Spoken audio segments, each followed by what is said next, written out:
Let's talk about The Substance. This was an insanely intense movie to watch.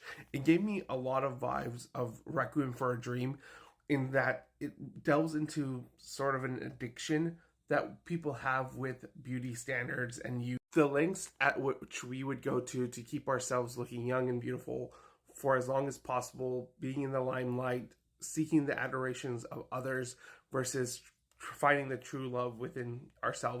Kuralai Fargat, I'm hoping I'm pronouncing this name correctly, does an incredible job of directing this movie and keeping a consistent pace and tone throughout. From the moment that the movie starts, it hits the ground running and it never really lets up. It really delves into the anxiety and the pressures of trying to be beautiful, and it really does mess with your head. It messes with what's reality and what's not reality. Is this really happening or is it not? As the characters make certain decisions, you're like, did they go too far?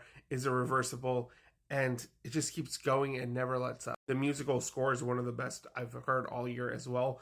I really like that it delves into kind of like an 80s techno vibe, and it really plays into the anxiety and pressures of what's going on. It gives it like a cool, sexy, sleek vibe, but the same behind it, it's this building anticipation of something's not right. And the performances in this film are exceptional. It's a small cast of main characters, but they all deliver such great and unique performances.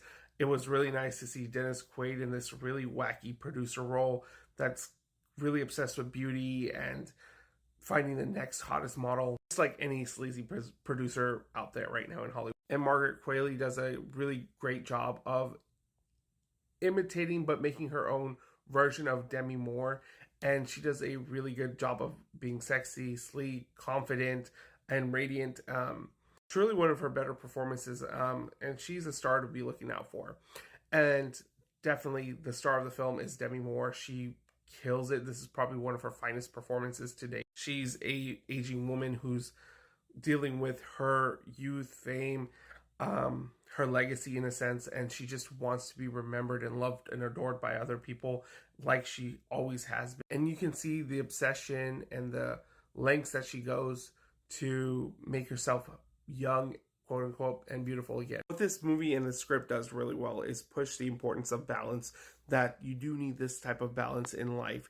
You can age gracefully and still try to keep and maintain some of your youth, or just let time take its, but don't rush it. Don't try to de-ageify it, because the results might be even worse than what is naturally going to happen. You can really see that with the beauty industry right now, with fillers and Botox and stuff like that, and some of the results that are coming out that you've kind of seen in the news. That some of these people's faces are deformed or changing, and they're just not aging as gracefully as we once. I will say, as much as I do really like this movie, especially the direction and the performances, it does have a lot of body gore scenarios in the film. So if you have a weak stomach or that kind of stuff bothers you, you're probably not going to have a good time, because there is a lot of it with things involving needles, decapitations. There's all sorts of these really intense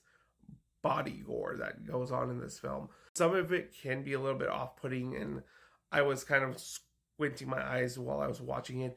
At other times, it's very riveting stuff to watch, because it really builds up on the attention that this film is trying to go for. I do think the film does have a really great point where it could end, and it would have been a perfect movie in a sense, but it does go on, and I kind of wrestling with it if that took away from the film, or if I just needed to marinate in it a little bit more, because that last third of the film does feel a bit tacked on. It kind of goes a little too far, but I like the implications that it left me with, and I'm still thinking about it. And if anything, I'm gonna leave the score here, but it might just go up by the end of the year the more I think about this film. But it is definitely a movie worth watching, especially for the performances and the message about beauty standards. But if you're not a fan of body gore humor, this is not for you.